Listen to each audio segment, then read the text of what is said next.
질문을 드리면서 말씀을 시작하고자 합니다. 당신은 하나님을 진실로 경외하고 있습니까? 진실로 하나님을 경외하며 섬기며 그렇게 살아가고 있습니까? 하는 질문입니다. 지금까지 설교 시리즈를 이어가면서 여러 가지 질문을 드렸는데, 지금까지 하나님께 어떻게 해왔습니까? 뭘 했습니까? 지금은 무엇을 하고 있고 어떤 업적이 있습니까? 또 앞으로는 어떻게 하겠습니까? 이런 질문 하지 않았죠. 훨씬 더 본질적으로 하나님 앞에 어떤 거룩한 감정을 가지고 있습니까? 그런 질문을 해왔습니다. 그것이 훨씬 더 본질적이고 귀한 질문이기 때문에 그렇습니다. 어쩌면 우리가 이런 질문들을 좀 깊이 생각해 보지 않았을 수도 있습니다. 왜냐하면 당연하게 여기거든요. 내 안에 성령님이 계시는가? 당연히 계시겠지. 내가 하나님을 사랑하는가? 내가 그리스도인인가? 내가 하나님을 알고 있는가? 내가 하나님 앞에 겸손한가 하는 것들에 대해서 당연히 지금까지 여러 종교적인 행위들이 있어 왔기 때문에, 예배 드리고 또 섬기고 봉사하는 일들이 있어 왔기 때문에 당연히 나도 그러겠다 하는 생각을 하고 있을 수 있지만, 이 설교 시리즈를 통해서 우리 자신의 내면을 훨씬 더 깊이 살펴보는 그런 기회로 삼았으면 하는 것입니다. 오늘은 하나님을 진실로 경외하고 있는가 하는 것이죠. 경외한다는 것은 한자 그대로입니다. 공경하고 두려워하는 거죠. 공경하고 존경하며 사랑하며 또 한편 두려운 마음을 가지고 하나님을 섬기는 거죠. 어떻게 보면 이 두 가지 반응이, 감정이 좀 반대되는 개념이거든요. 사랑하는데 그분을 두려워할 수 있나? 그분을 두려워하는데 또 사랑할 수 있나? 근데 이게 안 맞는 감정처럼 느껴지기도 합니다. 그런데 좀 이해가 되는 게, 한결이가, 제 아들 한결이가 아빠를 좀 무서워합니다. 두려워합니다. 뭔가 실수할 때 눈만 좀 쳐다보고 있으면 눈동자가 흔들립니다. 무서워하니까요. 근데 이렇게 무서워하는데 또 아빠를 사랑합니다. 그렇게 무서워하면서도 아빠 등 뒤에 막 올라타고, 하지마 그래도 가만히 있어 그러면서 막 올라타기도 하고, 야구 안 해주면 삐지기도 하고 반말하기도 하고 투덜대기도 하고 하는 모습들이 있습니다. 또 사랑해서 또 엉겨붙기도 하고요. 한계를 보면서 그런 생각을 했습니다. 두려워하는데도 사랑할 수 있고, 사랑하고 존경하면서도 두려울 수가 있는 것이구나. 어떻게 보면 이게 참 경외겠구나 하는 생각을 해보게 됩니다. 하나님을 경외한다는 것은 하나님이 정말 너무나 좋습니다. 존경하고 공경합니다. 사랑합니다. 또 한편 그 하나님이 너무 두렵습니다. 근데 그 하나님이 너무 두려운데 또 그 하나님이 너무나 좋습니다. 이게 균형감 있는, 이 두 가지가 균형감 있게 나타나는 게 경외인 거죠. 근데 한쪽으로만 기울이는 것, 너무 하나님을 사랑하고 좋아해서 너무 가볍게 생각하기도 하고, 또 한편으로는 너무 하나님을 두렵기만 생각한다면 그것은 경외하는 것이 아니죠. 그러면 하나님에 대한 오해를 가질 수밖에 없는 것입니다. 경외한다는 것은 하나님을 진실로 사랑하고 공경하면서 또한 하나님을 두려운 마음으로 가지는 것이죠. 이사야 선지자가 처음 하나님을 만났던 장면이 있거든요. 이사야 6장 말씀을 같이 한번 읽어볼까요? 6장 1절에서 5절까지를 우리 같이 화면을 보면서 읽어보도록 합니다. 시작. 우시야 왕이 죽던 해에 내가 본즉 주께서 높이 들린 보좌에 앉으셨는데 그의 옷자락은 성전에 가득하였고 스랍들이 모시고 섰는데 각기 6날개가 있어 그 둘로는 자기의 얼굴을 가리었고 그 둘로는 자기의 발을 가리었고 그 둘로는 날며 서로 불러 이르되 거룩하다 거룩하다 거룩하다 만군의 여호와여 영광이 온 땅에 충만하도다 하더라.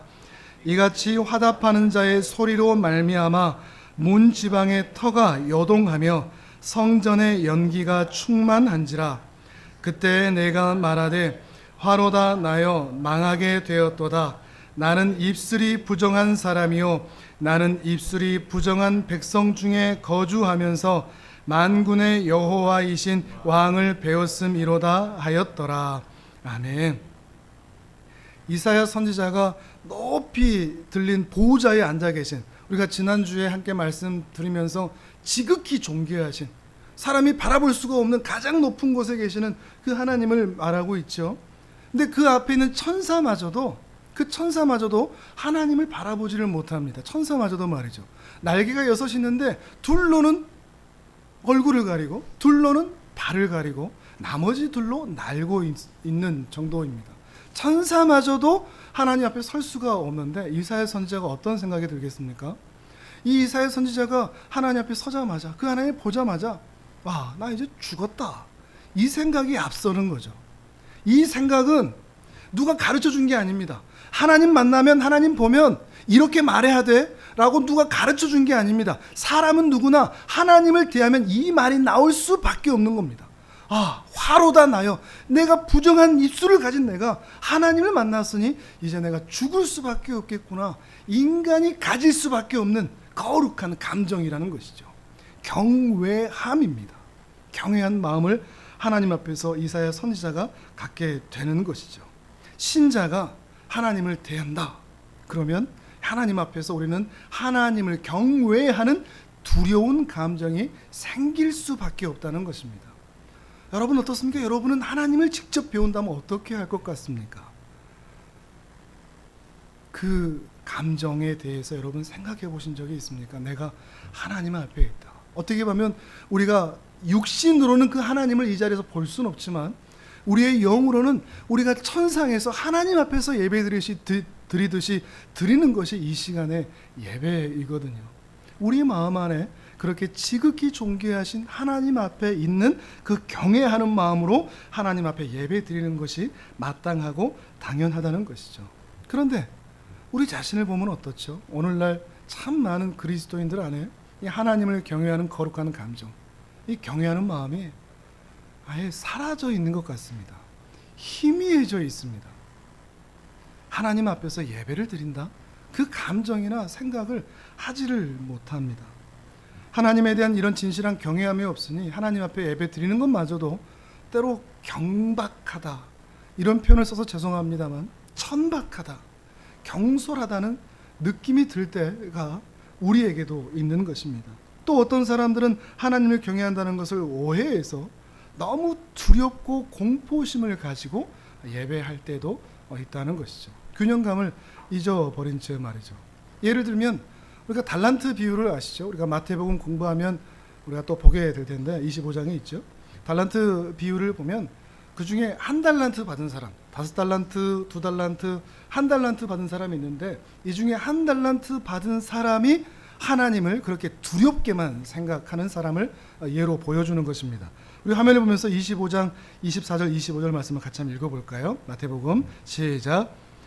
1달란트 받았던 자는 와서 이르되 주인이여 당신은 굳은 사람이라 심지 않은 데서 거두고 해치지 않은 데서 모으는 줄을 내가 알았으므로 두려워하여 나가서 당신의 달란트를 땅에 감추어 두었었나이다.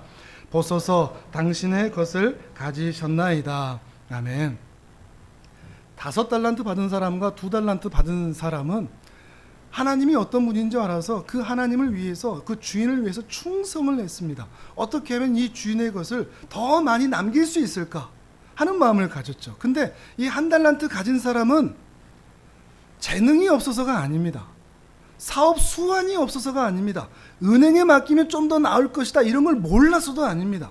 주인이 굳은 사람이기 때문에, 주인은 나한테서 뭔가를 맡겨놓으면 그 본전마저도 다 빼앗아갈 사람이라는 것을 알기 때문에, 나한테 이렇게 1달란트 맡겨놨는데 그 1달란트마저도 장사해서 남기면 그 1달란트마저도 다 빼앗아갈 사람이라는 것을 알기 때문에, 굳은 사람이라는 것을, 모진 사람이라는 것을 알기 때문에 두려워하는 마음으로 그는 아예 땅에 묻어두었다 하는 거죠.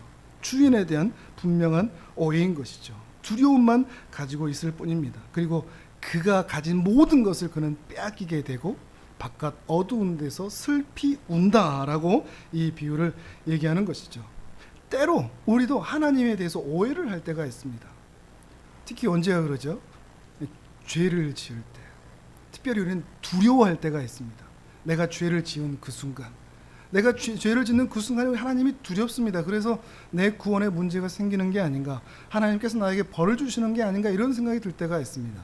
또는 어떤 죽음에 대해서 목격하고 그 일들을 함께 볼 때 그 이유는 우리 영혼의 죽음 이유는 어떻게 될까 하는 것 때문에 그 심판과 죽음에 대한 두려움이 우리를 엄습하기도 합니다. 그래서 그때 우리는 하나님을 두렵게 생각하기도 하죠. 그런데 이 두려움은 정상적인 두려움입니다. 당연한, 죄인이 가질 수밖에 없는 당연한 두려움입니다. 그런데 이 두려움을 악용하는 일들이 있죠. 종교 권력들이 그렇죠. 종교 개혁 전에 중세 시대에 그런 것들이 있었죠. 사람들에게 두려움을 조장하는 지옥, 심판, 이런 것들을 강조하면서 말이죠. 또는 이단들이 그렇죠. 교주 말을 듣지 않으면 당신들은 지옥에 간다, 심판을 받는다. 이단뿐만 아니라 이 시대에는 정통 교회 안에서도 그런 일들이 분명히 일어나는 것 같습니다. 성도들 마음 안에 두려움을 조장시키는 거죠. 그랬다가는 큰일 나, 그랬다간 하나님이 벌 주셔, 이런 말들을 너무 쉽게 우리는 들을 수가 있습니다. 하나님에 대한 오해이죠.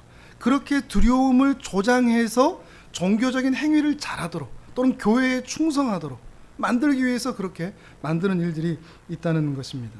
근데 그렇게 하는 것을 통해서 교회의 조직은 유지될 수 있을지라도 하나님에 대해서는 심각하게 오해하게 될 수 있다는 것입니다.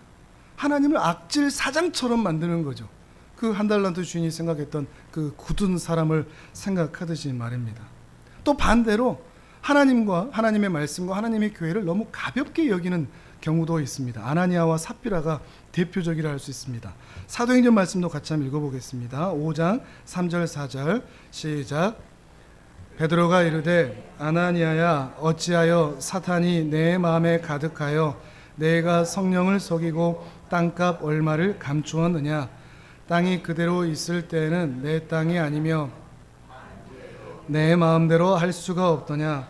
어찌하여 이 일을 내 마음에 두었느냐. 사람에게 거짓말 한 것이 아니요 하나님께로다. 아멘. 요셉이라고 하는 레위인이 있었거든요. 그 레위인이 별명이 바나바입니다. 위로의 아들. 근데 그 바나바가 자기 재산을 다 팔아서 교회에 헌물을 했습니다. 초대교회가 이제 막 생겨나면서 많은 재정이 필요하고 또 가난한 사람들을 또 구제하기 위해서 재정이 필요한데, 레위인으로서 그가 자기 소유를 소유할 수 없는 레위인이기 때문에 자기 재산을 다 팔아서 하나님께 드린 거죠. 근데 그 일 때문에 교회에서 많은 칭송을 얻게 됩니다. 근데 그 일을 보면서 아나니아와 삽비라라는 이 부부가 그 칭송이 부러웠던 것 같습니다. 그래서 자기가 가진 소유를 팔았습니다. 밭을 팔았습니다. 근데 그 밭을 팔고서 한 부분을 숨깁니다. 숨겨놓고서 교회에다가는 뭐라고 말하는가 하면, 네, 그것을 팔아서 그 전부를 다 드리오라고 이야기를 하는 것이죠. 베드로가 그것을 보고서 네가 지금 하나님을 속이는구나 라고 말하고 있습니다. 이 말씀은 전 재산을 다 팔아서 하나님께 드려라, 이런 말씀이 아닙니다. 뭐가 문제죠? 거짓말을 한 것이 문제입니다. 아예 처음부터 다 팔긴 팔았는데 내가 믿음이 없고 상황이 이래서 저 이만큼만 드립니다, 이렇게 얘기했으면 아무 문제가 없는 것입니다. 정직하면 되는 것이죠. 근데 거짓을 말한 거죠. 한마디의 거짓이죠. 근데 이 한마디의 거짓이 누구에게 한 것이라고 얘기합니까? 성령을 속인 것이고 하나님께 거짓을 말한 것이다 라고 이야기를 한 것이죠. 이게 참 중요한 부분인 것 같습니다. 우리는 쉽게 생각할 수 있습니다. 아나니아와 삽비라처럼 뭐 거짓말 한 번이 어때서, 누가 알겠어, 누가 알겠어, 이 거짓말 한 번 정도가 뭐 어때서, 이런 생각으로는 쉽게 거짓말을 하지만 그 말씀, 그 거짓말을 누가 듣습니까? 하나님이 들으시고 하나님이 판단하시는 거죠. 네가 나를 속이려고 하는구나. 이 거짓말의 대가는 이 부부의 죽음인 것입니다. 우리가 참 이것들을 가볍게 생각할 것들이 아닌 것 같습니다. 근데 우리는 이 시대 죄를 참 가볍게 생각하는 시대에 살아가고 있는 것 같습니다. 거짓말 한 번쯤이야, 이렇게 속이는 것 한 번쯤이야, 우리의 마음가짐이 어떠한지를 볼 수 있는 것이죠. 어떻습니까? 여러분은 진실로 하나님을 경외하고 있는 것 같습니까? 이사야 선지자처럼 화로다 나여 내가 하나님 앞에 살고 있구나. 그 하나님의 은혜로 내가 여기까지 있구나. 천사도 그 하나님을 함부로 대하지 못하는데 나는 하나님을 과연 가볍게 대하고 있지는 않은가? 아니면 혹은 너무 두렵게 하나님을 오해하고 있지는 않은가? 하나님을 믿는 신자라면 반드시 하나님을 경외하는 거룩한 감정을 가질 수밖에 없다는 것입니다. 여러분 안에 하나님을 경외하는 거룩한 감정이 다시 회복되기를 주님의 이름으로 축복합니다. 근데 또한 하나님을 경외하는 이 마음도 너무나 중요한데 더 중요한 것이 있습니다.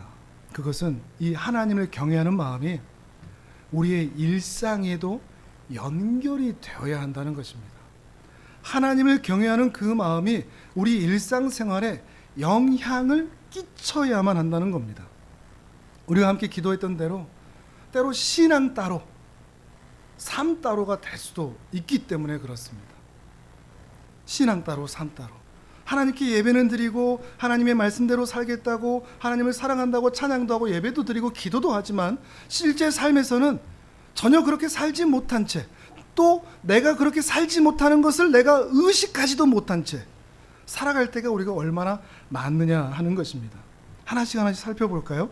잠언 말씀에 이런 말씀이 있죠. 잠언 1장 7절에 여호와를 경외하는 것이 지식의 근본이다 그러죠. 여호와를 경외하는 것이 세상 모든 지식의 근본이라고 얘기합니다. 근본이라는 말은 창세기 1장 1절에 나와 있는 태초에라는 말과 같은 말입니다. 그러니까 여호와를 경외하는 것이 지식의 태초다. 지식의 시작이다라는 거죠. 모든 지식, 우리 인간 사회에 필요한 모든 지식의 시작점은 뭐라고요? 하나님을 경외함이어야 한다는 것입니다. 그것이 신학이든 철학이든 과학이든 인문학이든 우리 인생에 필요한 모든 상식이든 거기에 필요한 모든 지식의 태초, 시작점은 여호와를 경외함이어야 한다는 것이죠. 어떤 것 같습니까? 여러분이 알고 있는 모든 지식과 상식의 시작점이 하나님을 경외함입니까? 근데 이 세상 학문의 시작점은 하나님을 경외함이 아니죠. 하나님을 무시하고 하나님은 없다 하는 것입니다. 그곳에는 참된 구원과 은혜가 있을 수 없다는 것이죠. 또 잠언 14장 27절도 같이 한번 읽어봅니다. 시작. 여호와를 경외하는 것은 생명의 샘이니 사망의 그물에서 벗어나게 하느니라. 아멘. 잠언 14장 27절에서는 이렇게 얘기합니다. 여호와를 경외하는 것은 생명의 샘이라 그럽니다. 생명의 샘이라. 여호와를 경외할 때만이 생명력이 있는 삶을 살 수가 있다 그러는 것이죠. 마르지 않은 생명의 능력이 여호와를 경외함에서만 나타난다는 것입니다. 여호와를 경외하지 않으면 그 하나님의 은혜가 말라 비틀어져서 결국 사망에 이를 수밖에 없다는 것이죠. 사망에 이를 수밖에 없다는 것입니다. 하나님을 경외하지 않는 인생은 결국 죽은 인생이라는 것을 말하고 있는 것입니다. 또 전도서 12장 13절은 또 이렇게 말합니다. 함께 읽습니다. 시작. 일의 결국을 다 들었으니 하나님을 경외하고 그의 명령들을 지킬지어다. 이것이 모든 사람의 본분이니라. 아멘. 사람의 본분이 뭐라고요? 본분. 본분이라는 의미는 사람으로 태어나서 마땅히 해야 되는 것. 이거 안 하면 사람이 아닌 것. 그게 본분입니다. 사람의 본분이 뭐라고요? 하나님을 경외하고 그의 명령들을 지키는 것이라 얘기합니다. 사람이 마땅히 해야 할 것. 그것이 하나님의 경외함이라는 것이죠. 하나님을 경외하지 아니한다면 그 사람은 사람도 아니고 사람의 본분도 행하지 않은 것이라 하는 것입니다. 이렇게 우리 인생은 그리고 신앙은 하나님을 경외함에서부터 시작하는 것이고 그 하나님을 경외할 때 우리는 사람다울 수가 있는 것입니다. 하나님을 경외함이 신앙의 출발점이라는 거죠. 신앙 생활을 한다고 하면서 하나님을 경외함이 없이는 결코 신앙 생활을 바르게 할 수가 없다는 것입니다. 모든 신앙의 행위는 의미가 없다는 것이죠. 하나님을 경외함이 없다면 말이죠. 근데 우리는 신앙을 단순하게 하나님의 경외함에 대한 그런 인식을 가지지 못하고 자주 말씀드리지만 예수 천당 불신 지옥 이 정도로 생각할 때가 참 많거든요. 신앙생활은 예수님 믿으면 천국 가고 안 믿으면 지옥 간다로 결론을 지을 때가 많습니다. 그러니까 예수님 잘 믿고 천국 가자, 이것이 우리의 신앙생활의 내용인 거죠. 근데 여기에는 그 하나님이 어떤 분이신지에 대한 은혜가 없습니다. 하나님에 대한 경외함이 없습니다. 하나님께서 나에게 어떤 일을 행하셨는지가 없습니다. 그냥 내가 예수 믿자, 그래서 내가 잘 믿어서 천국 가자, 내가 안 믿으면 지옥 간다, 이것밖에 없습니다. 주인공이 나죠. 근데 신앙생활에는 하나님을 경외함이 반드시 들어가야 되는 것입니다. 그래서 하나님이 어떤 분이시고 그 하나님께서 이 연약한 자에게 어떤 일을 행하셨고 그 하나님께서 나에게 일하심으로 내 인생에 어떤 변화가 나타났는지 그것을 확인하는 것이 신앙생활이라 하는 것입니다. 하나님과의 관계인 것이죠. 하나님과의 그 관계의 시작점은 하나님에 대한 경외함에서 시작된다는 것입니다. 이렇게 하나님을 경외할 때 드디어 사람이 사람다워지는 겁니다. 신앙인도 일단 내려놓고 사람이 사람다워지는 것은 하나님을 경외할 때에만 그 사람이 사람다워지는 거죠. 그리고 그 하나님에 대한 경외함이 더욱더 짙어질 때 우리는 신자다울 수가 있는 겁니다. 그리스도인다울 수가 있는 것이죠. 이 하나님에 대한 경외는 결코 경외하는 감정만 가지고 끝나지 않고 반드시 삶과 신앙에, 신자의 자세와 마음가짐과 말과 행동에 깊은 영향을 미치지 않을 수가 없다는 것입니다. 하나님을 경외함이 거룩의 시작이라 얘기합니다. 오늘 본문의 말씀입니다. 오늘 본문의 말씀 고린도후서 7장 1절을 또 같이 읽어봅니다. 시작. 그런즉 사랑하는 자들아, 이 약속을 가진 우리는 하나님을 두려워하는 가운데서 거룩함을 온전히 이루어 육과 영의 온갖 더러운 것에서 자신을 깨끗하게 하자. 아멘. 사도 바울은 말하죠. 하나님을 두려워하고 경외하는 가운데 거룩함을 온전히 이루자, 온갖 더러운 곳에서 우리 자신을 깨끗하게 하자라고 권면을 하는 것입니다. 곧 우리의 거룩, 또 육과 영의 온갖 더러운 곳에서 우리 자신을 깨끗하게 할 수 있는 방법, 그 시작점이 뭐라고 얘기합니까? 하나님을 경외하는 것이라고 얘기합니다. 하나님을 경외하는 사람이 거룩해진 삶을 살 수 있다는 거죠. 하나님을 경외하는 사람이 깨끗한 삶을 살 수 있다고 말하는 것입니다. 하나님이 아니라도 누가 나를 쳐다보고 있다라는 인식을 하고 있으면 우리가 말과 행동을 쉽게 함부로 할 수 없지 않습니까? 누가 나를 보고 있으면 말이죠. 근데 하나님께서 언제나 나를 바라보고 계신다, 하나님께서 언제나 나와 함께 하신다, 이 의식을 가지고 있다면 우리는 어떤 장소에서도 함부로 행할 수가 없는 것입니다. 우리가 홀로 있는 시간이 분명히 있습니다. 그런데 우리는 지금까지 단 한 번도 홀로 있었던 적이 없습니다. 그것을 믿으십니까? 우리가 홀로 있는 그 장소에도 누가 계시니까요? 하나님께서 계시니까요. 여러분은 단 한 번도 외톨이로 홀로 있었던 적이 없습니다. 언제나 하나님께서 함께 계시니까요.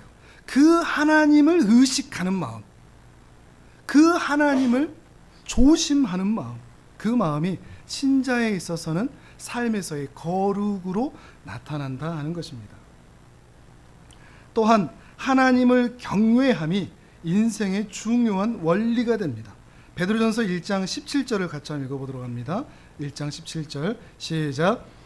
외모로 보시지 않고 각 사람의 행위대로 심판하시는 이를 너희가 아버지라 부른즉 너희가 나그네로 있을 때를 두려움으로 지내라. 아멘.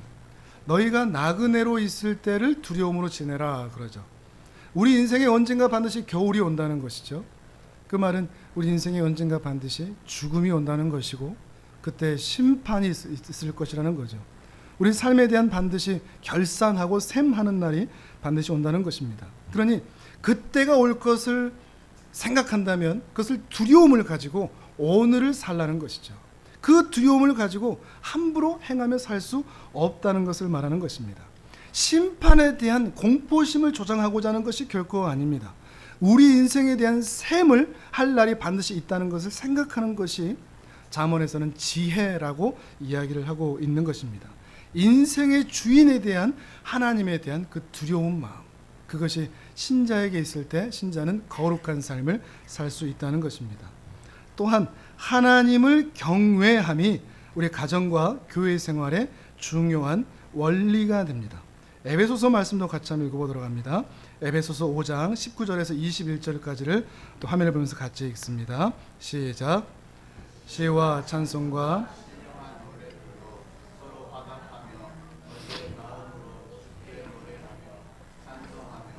범사에 우리 주 예수 그리스도의 이름으로 항상 아버지 하나님께 감사하며 그리스도를 경외함으로 피차 복종하라. 아멘. 이게 예배하는 공동체, 19절과 20절은 교회에 대해서 말하거든요. 성령으로 충만한, 바로 앞에 있는 18절 성령으로 충만함도 얘기하면서 그 성령으로 충만한 예배하는 공동체가 행해야 할 것이 뭐냐, 중요한 원리가 뭔가 하면 21절입니다. 그리스도를 경외함으로 피차 복종하라는 거죠. 누구에게 복종하라고요? 목사에게 복종하라는 겁니까? 장로에게 복종하라는 건가요? 누구에게 복종하라고요? 피차요. 서로 복종하라는 겁니다. 복종할 만한 사람에게만 복종하라는 겁니까? 아니죠. 복종할 만하지 않아도 복종하는 것입니다. 그리스도를 경외하는 자는 피차 복종하게 되어 있는 것이죠. 이것이 교회 생활의 중요한 원리가 되는 겁니다. 그리스도를 진실로 경외하는 자는 부족한 자에게도 복종합니다. 연약한 자에게도 복종합니다. 못난 자에게도 복종합니다. 누가요? 그리스도를 경외하는 자는 말이죠. 잘난 자에게, 뛰어난 자에게, 직분 있는 자에게만 경외하는 것이 아니라 피차 복종한다는 것입니다. 또한 이 복종이 어떻게 나타나는가? 바로 이어서 아내들에게 이런 말씀을 하죠. 22절에서 24절도 같이 읽어보겠습니다. 시작. 아내들이여 자기 남편에게 복종하기를 주께 하듯 하라. 이는 남편이 아내의 머리됨이 그리스도께서 교회의 머리됨과 같음이니 그가 바로 몸의 구주시니라. 그러므로 교회가 그리스도에게 하듯 아내들도 범사에 자기 남편에게 복종할지니라. 아멘.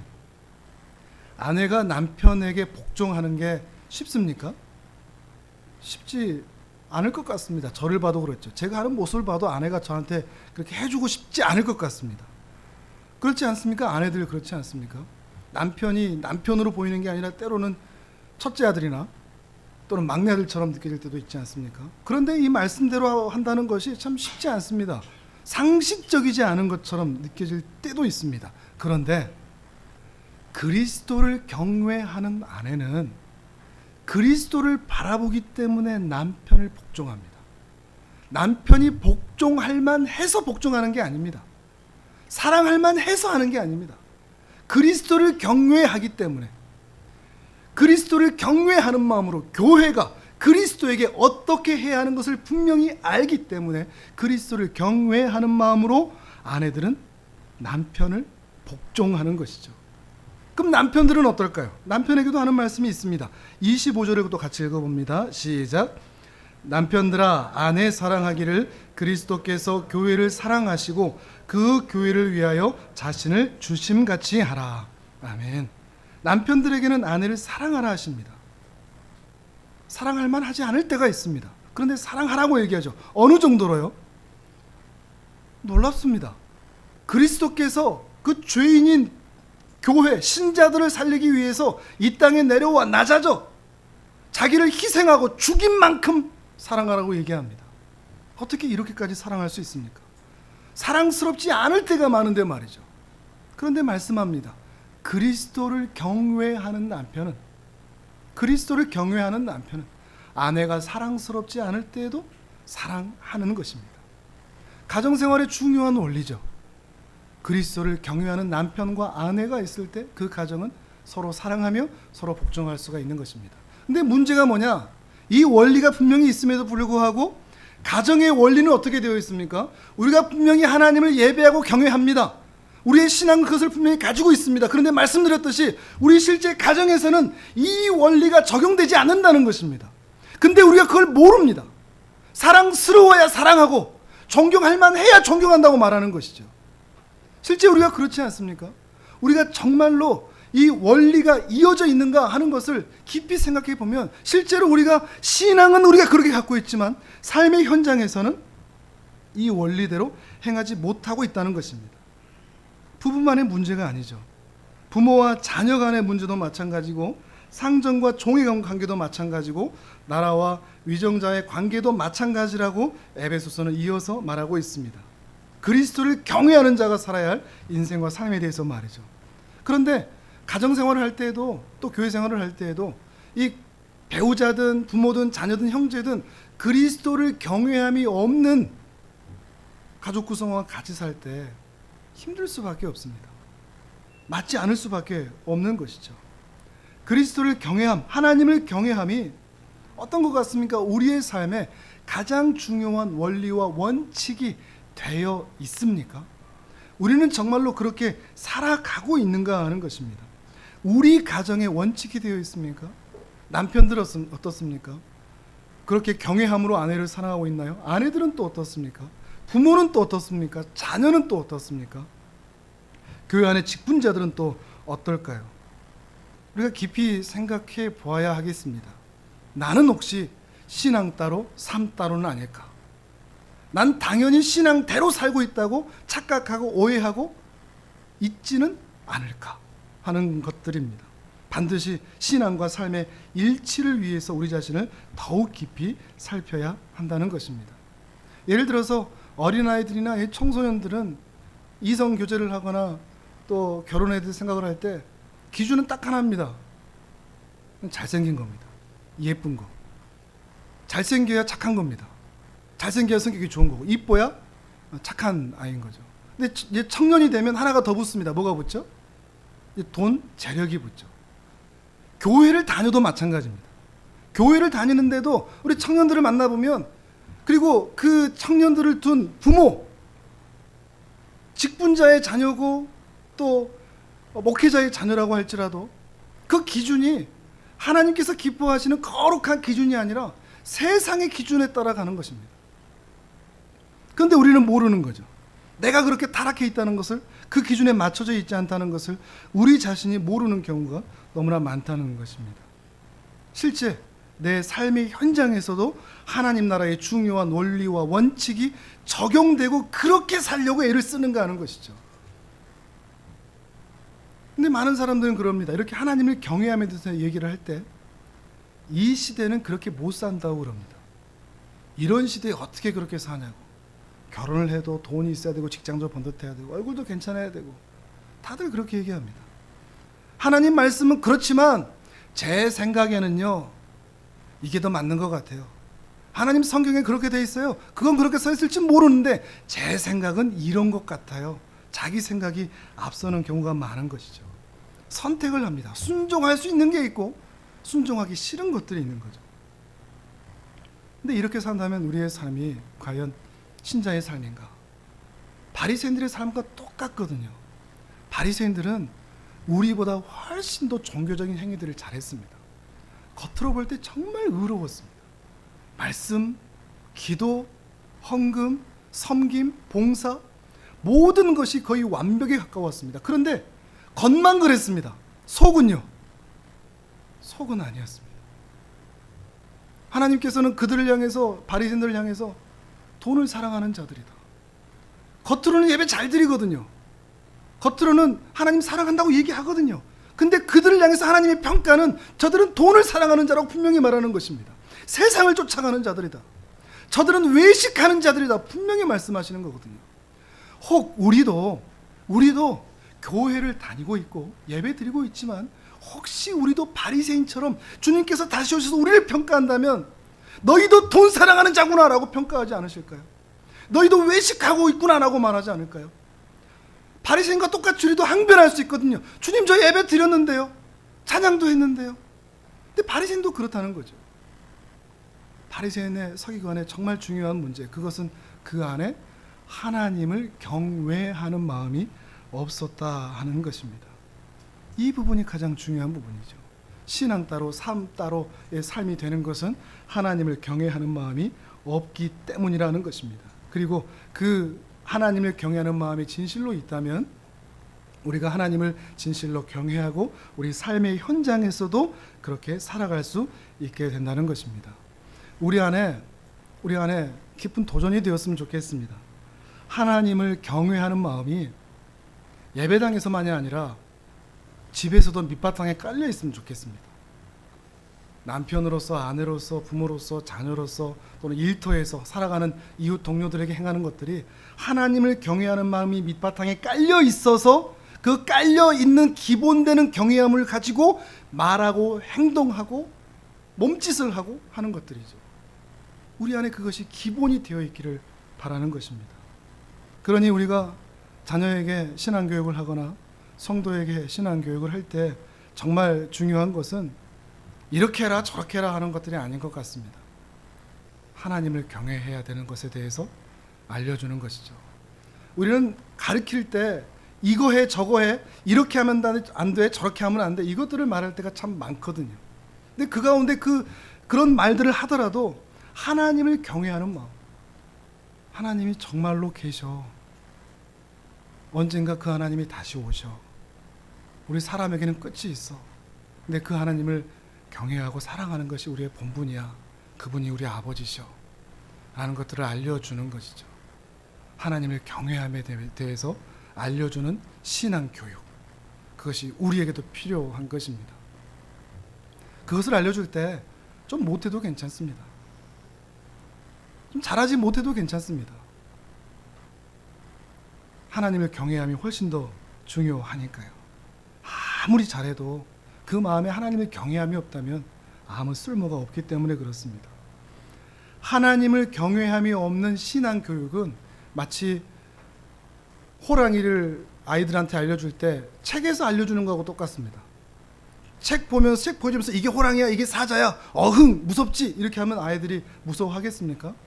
동물원에 가든지 실제 보여줘야 정말로 어흥 그 소리를 실제 들어봐야 사자나 호랑이에 대한 그런 두려움을 알게 되죠. 하나님에 대해서도 마찬가지입니다. 하나님에 대한 실물 교육을 하고 싶다면 하나님에 대한 경외함을 알려주는 것이 훨씬 더 중요하고 본질적이라는 것이죠. 그 경외함이 없는 순종, 경외함이 없는 예배, 경외함이 없는 봉사, 경외함이 없는 말씀 읽는 것과 기도, 경외함이 없는 헌금, 하나님 앞에서는 아무 소용이 없는 것입니다. 이 설교도 마찬가지입니다. 설교에서도 하나님을 경외함이 드러나야 되겠죠. 여러분이 계속해서 기도해 주셔야 할 것도 바로 그 부분입니다. 이 설교에서는 세상에서 들을 수 있는 것들을 들으러 오는 것이 아니지 않습니까? 행복하게 잘 사는 법, 고난을 잘 이기는 법, 잘 울지 않는 법, 부자 되는 법, 그것을 교회에 들으러 오시는 건가요? 아니죠. 교회에서 여러분이 들으러 오셔야 되고 강단에서 선포돼야 되는 것은 하나님에 대한 이야기뿐입니다. 그게 지루할 수도 있습니다. 나하고 아무런 연관이 없는 것처럼 보일 수도 있고요. 그런데 이 강단에서 선포돼야 되는 것은 하나님에 대한 이야기가 돼야 됩니다. 하나님에 대한 의식을 할 수 있는, 그 신자로서 그 하나님을 어떻게 섬겨야 되는지를 이해하고 알아가는 것, 또한 우리의 신앙생활 전반이 그런 것이죠. 당신은 하나님을 진실로 경외하십니까? 이 질문 가운데 오늘 우리의 모두의 밑바탕에 이 경외함이 깔렸으면 좋겠습니다. 예배 드리는 것도, 여러분이 가정생활을 하는 것도, 직장생활을 하는 것도, 학교생활을 하는 것도, 친구들이나 동료들을 만나는 것도 항상 그 안에 하나님을 경외함, 그리스도를 경외함, 그것이 밑바탕에 깔려 있어서 거기에서부터 피어나고 나타나는 여러 종교적인 행위, 여러분의 행동, 몸짓이 될 수 있기를 바랍니다. 그리하여서 마지막 날 그날에 바리새인들처럼 바깥 그 어두운 데서 슬피 울며 일을 가는 것이 아니라 하나님의 자녀라고 모두 다 인정을 받을 수 있는 우리 모든 성도님들 되시기를 주님의 이름으로 축복합니다. 아멘.